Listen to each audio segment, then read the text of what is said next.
Баршаңызға ассалаумағалейкум ағайын. Қалайсыздар? Мал жандарыңыз аман ба? Бүгінгі видеода дронмен мал айдау туралы айтатын боламын.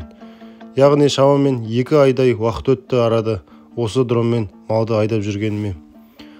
Бұл жер шамамен қорадан бір шақырым астам шайылып жүреді.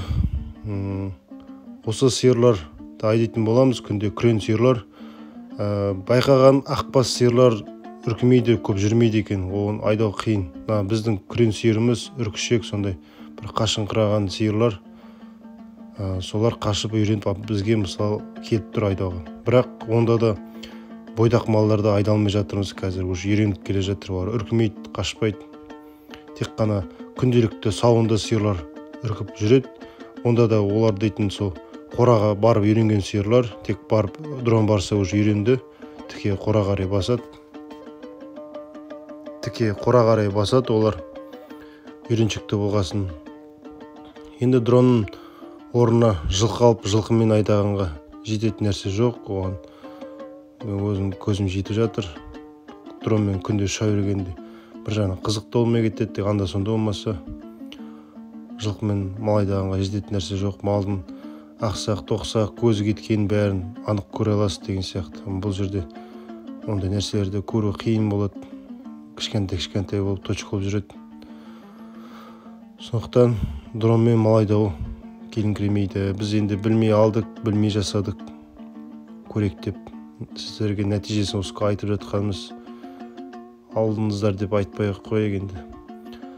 Мынау видеоны ешқандай монтажсыз, тек скоростын көбейтіп, жылдамдатып айдап жатырмын сіздерге дәлел ретінде. Мына сиыр мысалы үркімейді, тек артына ілесіп отырмын дронмен. Жай жүреді, үркімейді. Сондай бойдақ малдарын жүрмейтіндер де бар. Шашыратып осылай бүрсе қалады. Бұл жерде жылқылар келатыр. Айтайын дегенім, дронмен мал айдау енді әлі кішкене дамыту керек па, қаттырақ үркейтін нәрсе жасау керек па екен. Сондай болмаса, дәл осы дронмен бүкіл малды айдап, санап, ол келіңкіремей жатыр. Каналға тіркеліп қойыңыздар. Тағы да видео салармыз, бірақ дронмен сала берген тағы қызық болмас. Қазір мына алда бастап батқан өз сауын сиырлар, артта өз бойдақтар қала бастайды.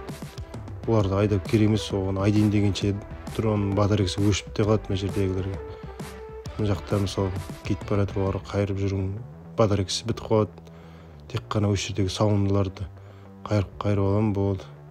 Кейбір кезде жете алмай осы жерден де тоқтап қалып, батарейкам өшіп қалады, содан басып қалған 200-300 метр қалғанда жаяу айдап келіп жатыр. Бірақ әлі атқа отырып айдаған жоқ, осы 2 айда осы дронмен айдап жүрмін. Жақындап қалдым осылай. Батарейкам отыра келді уже, үйге қайтып. Қазір дронды сөндіріп, ыдыс аяқтарымды, бетондарымды салып, қораға келемін. Күрендер келіп тұр уже. Қазір қораның есігін ашып, өз сауынды сиырлы өздері біледі, жайлап қораға кіргізіп алып, арға сиыр сауым. Сиыр сау туралы тағы да видео бар, ол дейтін сілтемесі төменге қалдырам. Каналға тіркеліп қойыңыздар ағайын. Рахмет.